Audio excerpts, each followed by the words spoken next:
चलिए सीधे इस विषय की गहराई में उतरते हैं। आज के इस विश्लेषण में हम बात कर रहे हैं सुबह की भक्ति के 5 स्तंभों के बारे में। जो भी साधक या भक्त अपनी सुबह की रूटीन को सचमुच एक पावरफुल आध्यात्मिक अनुभव बनाना चाहते हैं ना, उनके लिए ये जानकारी एकदम सटीक है। अक्सर एक सवाल मन में आता है ना, कि सालों तक रोज पूजा पाठ करने के बाद भी कुछ लोगों के जीवन में वो ठहराव क्यों रह जाता है। स्रोत इस विरोधाभास का बहुत ही दिलचस्प जवाब देता है। असली राज सिर्फ प्रार्थना के शब्दों में नहीं है, बल्कि आंख खुलते ही अपनाई जाने वाली उन खास आदतों में है। तो चलिए एक आदर्श सुबह की टाइमलाइन पर नजर डालते हैं। ये जर्नी सुबह 4 बजे के ब्रह्म मुहूर्त से शुरू होती है, फिर जागने का वो पहला पल, प्रार्थना से पहले की तैयारी और फाइनली सुबह की मुख्य वंदना या ध्यान। मतलब ये कोई एक पल का काम नहीं है, बल्कि एक पूरा फ्लो है जो नींद खुलने के साथ ही शुरू हो जाता है।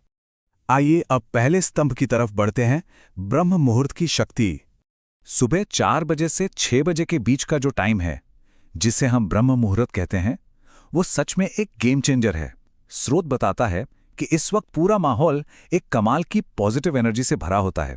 जब कोई भक्त इस समय जागता है तो वो सीधे इस प्योर एनर्जी से कनेक्ट हो जाता है। यही वजह है कि इस समय की गई प्रार्थनाएं सीधे ईश्वर तक पहुंचती हैं। अब आते हैं दूसरे स्तंभ पर, पहला विचार, यानी वो पल जब हमारी आंखें खुलती हैं। अब यहां जो सबसे दिलचस्प बात सामने आती है वो एक कड़वी सच्चाई है। आज की सबसे आम आदत क्या है? आंख खुलते ही सीधा मोबाइल फोन ढूंढना, दुनिया भर का शोर सीधा दिमाग में। लेकिन स्रोत इसके ठीक उलट एक आध्यात्मिक आदर्श सुझाता है। उठते ही सबसे पहले भगवान को याद करना। यह साफ दिखाता है कि हम अपने दिन का कंट्रोल किसे दे रहे हैं, बाहर के शोर को या भीतर की शांति को। और भगवान को याद करने का मतलब कोई बहुत लंबी चौड़ी पूजा नहीं है, बस मन में एक छोटा सा भाव, हे प्रभु आज का ये दिन आपको समर्पित है।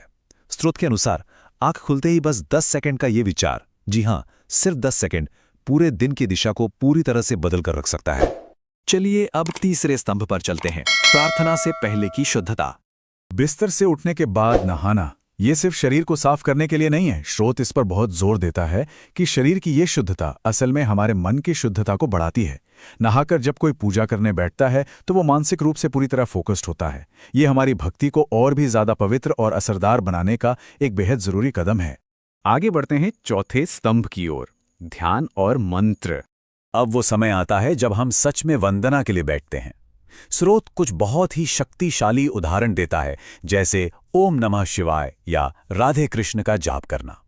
सुबह के उस शांत माहौल में इन पवित्र शब्दों का उच्चारण ये सचमुच आत्मा को एक परम शांति और गहरी आंतरिक शक्ति देता है। और अब 5वां और आखिरी स्तंभ, कृतज्ञता या आभार महसूस करना। अक्सर होता क्या है कि हमारी प्रार्थनाएं सिर्फ कुछ मांगने तक सीमित रह जाती हैं, है ना? लेकिन स्रोत बताता है कि हमारे पास जो कुछ भी पहले से है उसके लिए भगवान को सच्चे दिल से धन्यवाद देना चाहिए। जब कोई साधक भीतर से सच में आभारी होता है तो ये आभार ईश्वर की कृपा को अपनी ओर एक चुंबक की तरह खींचता है, रूटीन से शक्ति तक। तो यहां समझने वाली सबसे अहम बात यह है कि एक आम सी दिनचर्या एक आध्यात्मिक शक्ति कैसे बन जाती है। आइए इन 5 स्टेप्स को एक साथ जोड़कर देखते हैं। पहला, ब्रह्म मुहूर्त में जागना। दूसरा, आंख खुलते ही भगवान का स्मरण। तीसरा, प्रार्थना से पहले स्नान। चौथा, ध्यान और मंत्र जाप। और 5वां, दिल से आभार जताना। ये सिर्फ कामों की कोई चेकलिस्ट नहीं है।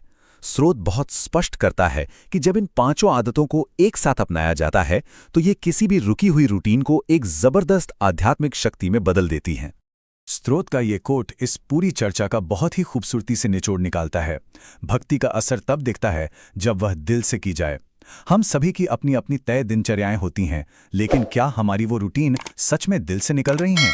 क्या हम उसमें पूरी तरह शामिल हैं? ये एक ऐसा सवाल है जो सच में सोचने पर मजबूर कर देता है। आज के इस विश्लेषण में बस इतना ही।